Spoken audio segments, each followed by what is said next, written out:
croise aux forces de l'esprit. Bonsoir et bienvenue, vous êtes au bon endroit, au bon moment, pendant le 20h, sur France 3 Corse via Stella, évidemment. Et si le PowerPoint, lors des cours, favorisait la paresse intellectuelle?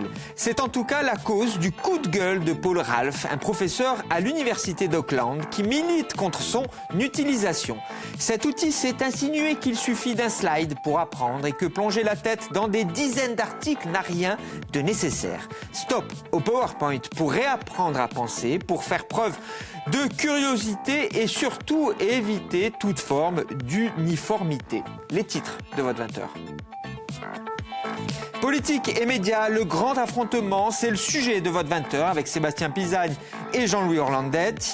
Caroline Ettori du magazine Parole de Corse nous propose un focus sur une actu ce soir. Il s'agit du portrait de l'artiste Philippe Pasqua. Il est l'un des grands artistes contemporains et le magazine Parole de Corse lui consacre un portrait signé Karine Casalt.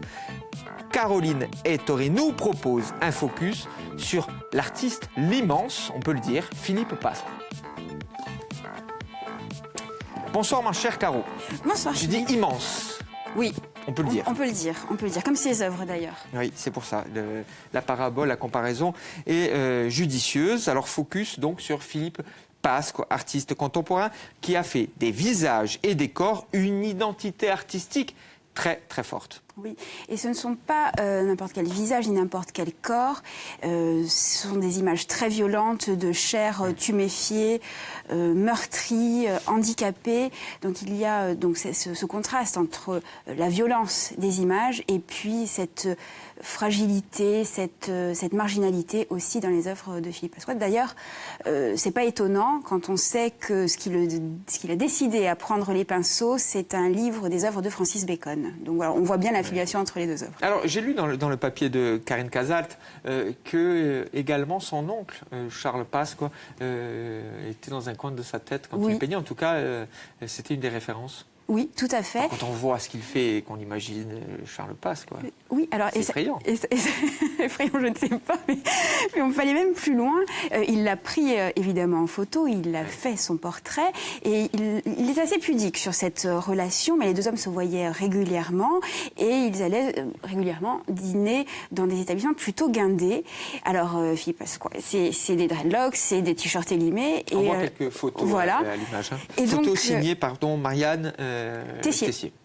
Et donc Charles Pasqua n'avait absolument pas honte de son artiste de neveu et assumait totalement le look artiste et un peu décalé de l'artiste. Alors il dit ceci dans le papier: je mets beaucoup de moi même dans chaque tableau. Même si ce n'est pas moi qui suis représenté, chacun est un peu un autoportrait. Alors je ne veux pas continuer dans l'effroi, la peur, mais en tout cas, quand il dit ça et qu'on met en corrélation avec ses œuvres, ça fait froid dans le dos. Oui, c'est pas super rassurant, on est d'accord. Voilà, mais il joue plus sur la sensibilité. Il sait exactement ce qu'il veut peindre et comment il veut le peindre. Et c'est plus totalement vrai maintenant, puisqu'il a un peu délaissé la peinture pour la sculpture. Alors c'est toujours aussi démesuré et disproportionné. On peut voir son T-Rex en bronze devant les bateaux-mouches à Paris.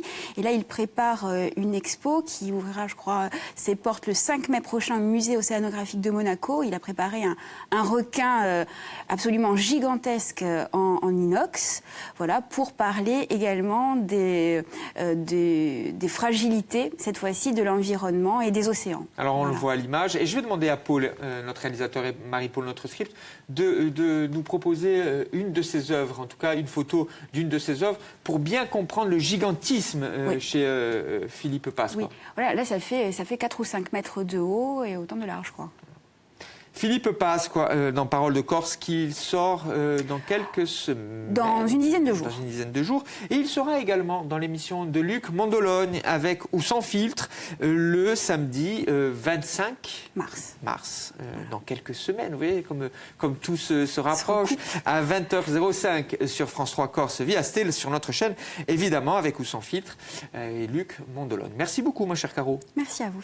On va te retrouver pour des débats, pour des chroniques. Tu fait tout dans cette c'est incroyable. Mais je suis sûr que tu vas être intéressé par ce qui va se passer dans le débat, ce qui va se passer tout de suite. Parce que le climat, vous le savez, vous la regardez, le climat autour de la campagne présidentielle n'a jamais été aussi anxiogène, avec en point de mire les incessantes attaques des politiques contre les médias et les journalistes. C'était facile pour nous. Il suffisait de poser la question, politique et médias, est-ce le grand affrontement? C'est le sujet de votre 20h. Sébastien Pisani, bonjour, journaliste. Jean-Louis Orlandette, bonjour, consultant communication. Vous allez vous affronter les amis ce soir, le communicant face aux journalistes sur cette question, politique et médias. En campagne comme en pouvoir, ça s'est passé il y a quelques semaines. Donald Trump a fait des violentes attaques contre les médias, une marque de fabrique. En France également, en meeting, les journalistes sont parfois sifflés. Marine Le Pen, François Fillon, même Jean-Luc Mélenchon surjoue la confrontation comme une posture de communication. Confrontation avec les journalistes pour paraître, paraît-il, anti-système. Cela dit quoi, les amis? Cela dit quoi de notre société? Allez, Sébastien, la parole est aux journalistes. Nos démocraties vont pas très bien, je crois. Et d'ailleurs, ça se retrouve dans les différents exemples que vous avez donnés. Hein. C'est pas propre à la France. Je veux dire, le personnage de Donald Trump est particulièrement parlant avec ce bras de fer, comme on l'a jamais vu d'ailleurs dans cette démocratie américaine, entre une immense partie des médias d'un côté et le président désormais en exercice.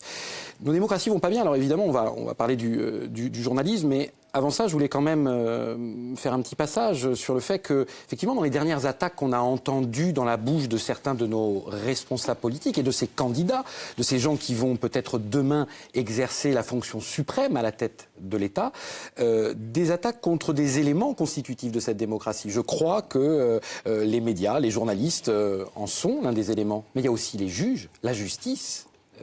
Vous auriez pu aussi les citer. Moi, je dois dire que je suis assez inquiet, non pas qu'il ne faille pas critiquer, évidemment qu'il faut critiquer les médias. Ça nous sert, ça nous fait même avancer. Et parfois, les journalistes sont d'ailleurs eux-mêmes les pires critiques vis-à-vis de leurs propres journaux ou du fonctionnement des confrères. Mais là, je trouve qu'effectivement, se cristallise quelque chose à travers différents candidats qui m'inquiètent par rapport à notre système, qui est peut-être pas le meilleur du monde, mais qui est un système qui s'appelle démocratie. J'ai dit, Jean-Pierre Raffarin, notamment, a fait huer les journalistes lors d'un meeting de François Fillon, Marine Le Pen également, ça lui arrive.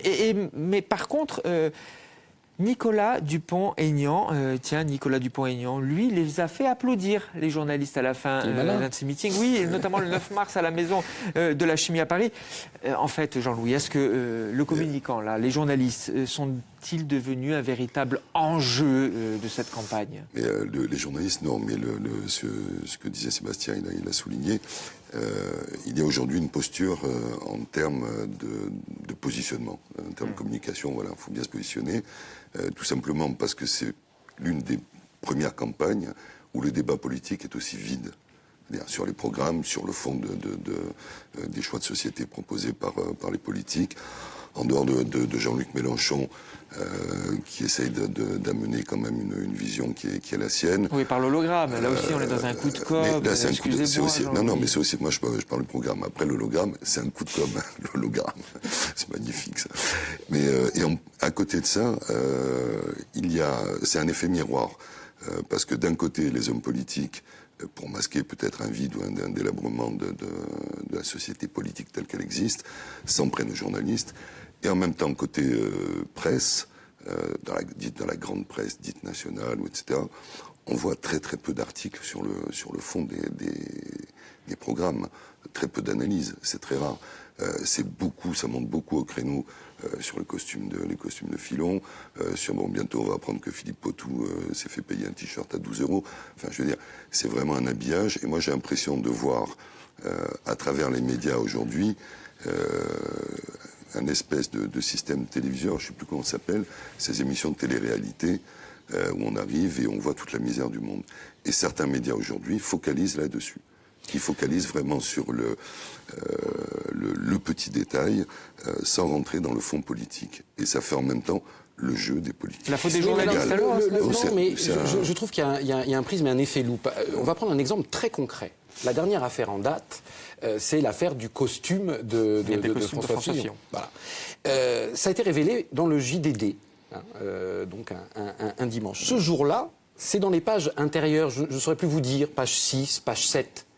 Les premières pages du journal, c'est une plongée dans le programme de Marine Le Pen. C'est ça qui me fait un tout petit peu, qui m'attriste un petit peu. Mais vous entendez ce que dit Jean-Louis? Je peux, mais le problème, c'est que si vous voulez, il y a un buzz qui s'effectue. Et effectivement, après, d'autres médias prennent le relais et ne s'emparent évidemment que de l'affaire qui est un petit peu aiguë en termes d'angle, à savoir les nouvelles révélations sur le candidat Fillon. Mais ce que je veux dire, c'est qu'il ne faut pas occulter et il suffit tous les jours d'ouvrir, notamment ce que je connais bien, la presse écrite et les journaux donc nationaux. Je veux vous dire qu'il y a quand même des journalistes qui font sacrément bien leur boulot, qui essaient sans commentaire, parce que c'est ça aussi l'une des maladies du métier qui est le mien aujourd'hui, c'est qu'il y a beaucoup trop de journalistes qui font du commentaire. Je veux dire, à un moment, c'est les faits.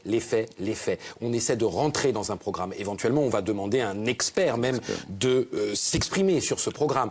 C'est fait, ce boulot est fait. Simplement, à un moment donné, qu'est-ce qui buzz sur les réseaux sociaux? Qu'est-ce que reprennent en boucle les chaînes d'information continue? Ce sont ces angles aigus dont on parlait. Mais je crois qu'il faut justement faire un peu la part des choses et avoir la curiosité d'ouvrir ces journaux, de regarder toutes ces excellentes émissions, notamment sur le service public. Je ne parle pas forcément de la nôtre. Mais vous pourriez. Non, mais regardez, moi, il y a une émission que j'adore. Allez, on va donner des noms. Cache Investigation. Qu'est-ce qu'ils font, ces journalistes? Ils mouillent sur France 2. Ils mouillent le maillot. Les Panama Papers. Ils étaient au cœur de cette affaire-là, qui a retenu l'attention de tous nos concitoyens, ou d'une grande partie. Donc, est-ce qu'il faut, au nom de, effectivement, ces petits buzz dont s'alimentent notamment les réseaux sociaux, jeter complètement aux orties une partie du travail journalistique qui, à mon avis, est honorable? Alors, le coup de gueule de Sébastien, on va prendre un petit peu de distance, Jean-Louis. Ici, nous sommes là pour... Il y a les faits, Sébastien a raison, il y a les faits, il y a l'investigation journalistique qui est nécessaire, qui est indispensable à la toute bonne démocratie, mais il y a aussi le décryptage. C'est ce que nous faisons pendant le 20h, le décryptage de la communication politique.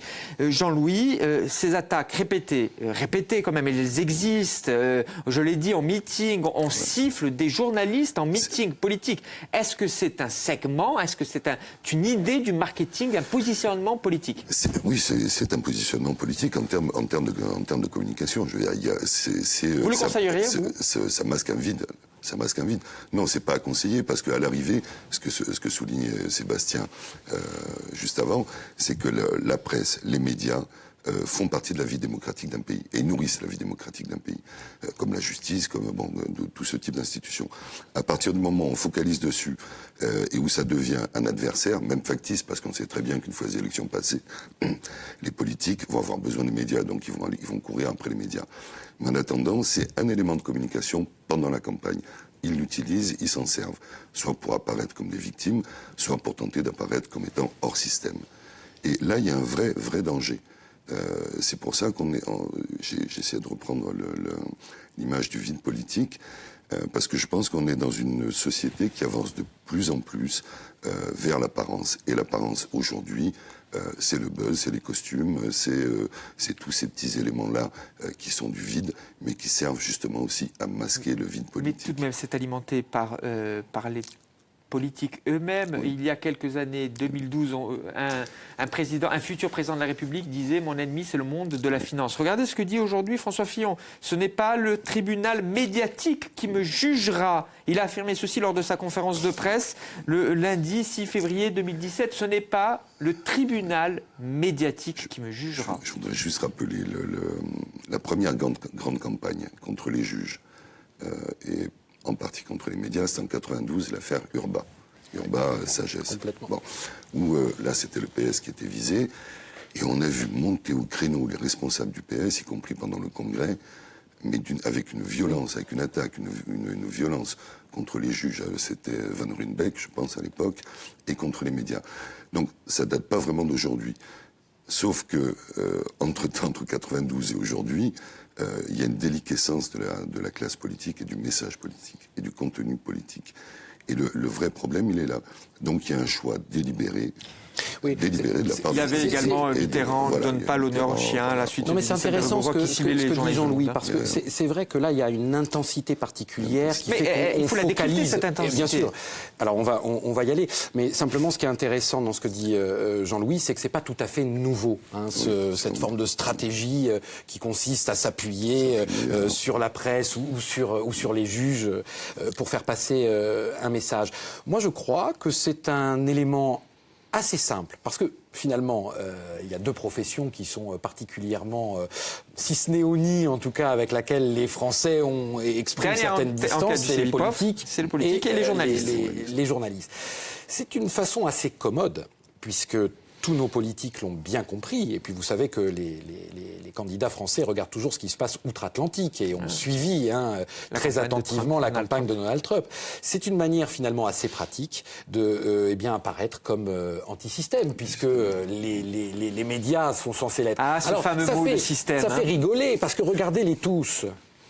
Aujourd'hui, Marine Le Pen peut difficilement apparaître, à mon avis, comme anti-système, puisqu'elle fonctionne dans ce système elle-même. Elle a même réussi à se constituer un socle électoral désormais d'une solidité à toute épreuve. Vous prenez chacun des candidats. François Fillon, anti-système, mais ça fait rigoler. Enfin, je veux dire, élu depuis les années 1981. Voilà.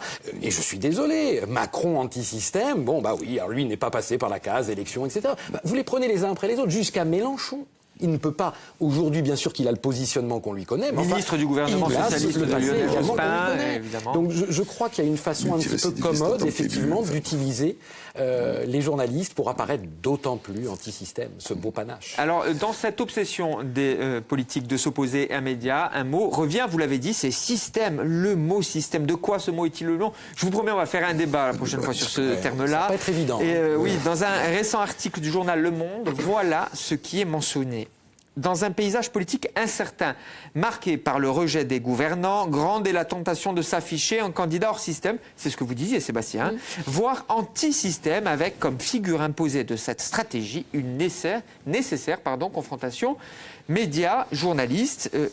Être anti-système, c'est un positionnement politique, c'est un positionnement de communication. Est-ce que cela, finalement, ne favorise pas la montée des populistes, de la parole populiste? Ah ben oui, c'est clair.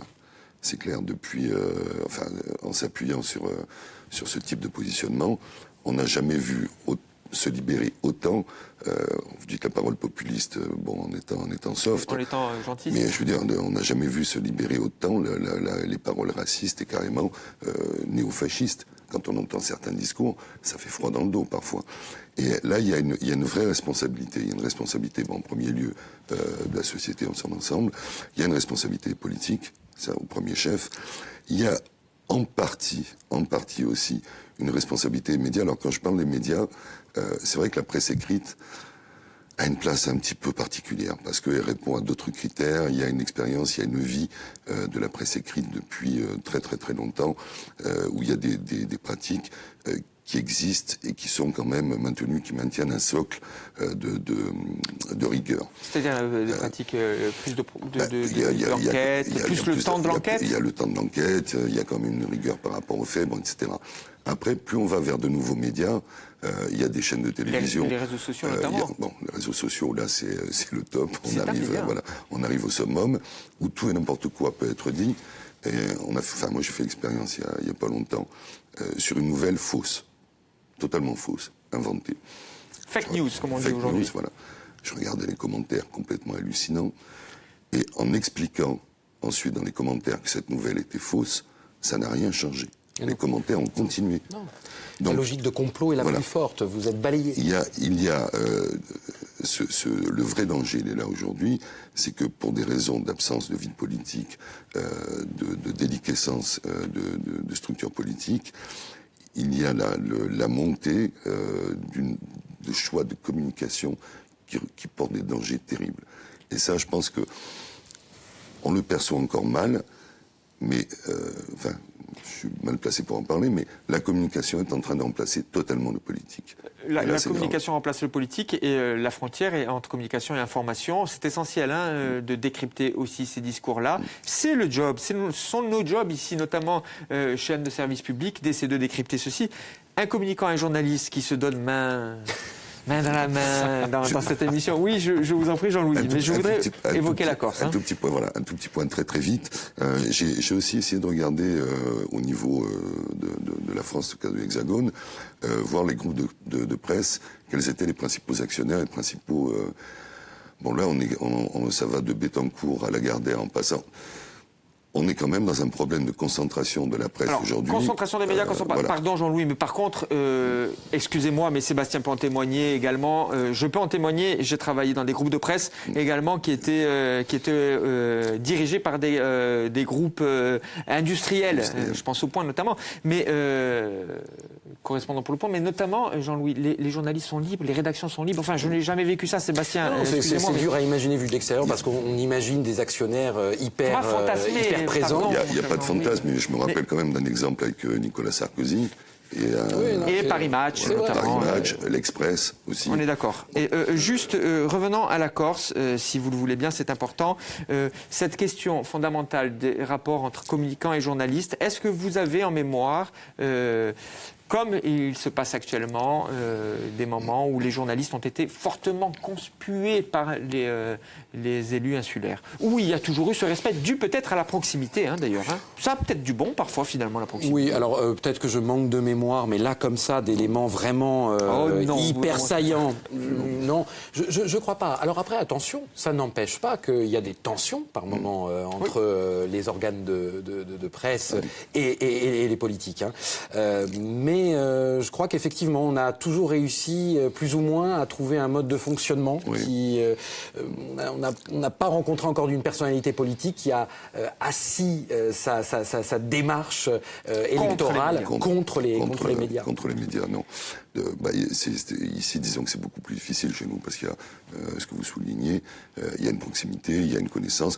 Bon, bien que moi, j'ai connu des élus, particulièrement, qui ne comprenaient pas qu'il pouvait être critiqué dans un article de presse. Ça dépassait complètement son entendement, mais ça restait toujours dans des limites, je dirais, tout à fait convenables avec les médias. Et je pense que c'est la spécificité déjà de la Corse. Dans une autre émission, vous avez parlé justement de la proximité qui est importante. Et puis un rapport aussi qui est assez particulier dans la mesure où il y a je ne veux pas dire un niveau de politisation, mais il y a une soif de politique. Plus forte. Qui est très forte. Tout à fait. Voilà. Donc c'est vrai que les gens, les citoyens en Corse, les Corses, sont toujours intéressés par le fait politique et décryptent avec un grand plaisir les émissions ou les articles. Qui fait qu'on peut être interpellé d'ailleurs par nos lecteurs de façon parfois beaucoup plus virulente que par les politiques eux-mêmes. Et c'est là où ça devient passionnant. Je suis d'accord. Juste Jean-Louis, en quelques secondes, avant nos 40 secondes de fin, est-ce que vous conseilleriez à un homme politique de taper sur un journaliste pour exister médiatiquement? S'il est suicidaire, oui, il peut exister un moment, mais bon, je veux dire, je porte pas court terme, c'est ça? C'est court terme. Ok. Médias et politique, est-ce le temps du grand affrontement? C'est notre sujet du soir. Sébastien, la parole est à la Défense. La Défense. Alors moi, j'observe tout ça avec une certaine distance parce que, comme je le disais tout à l'heure et comme l'évoquait Jean-Louis, il faut remettre ça dans un temps politique.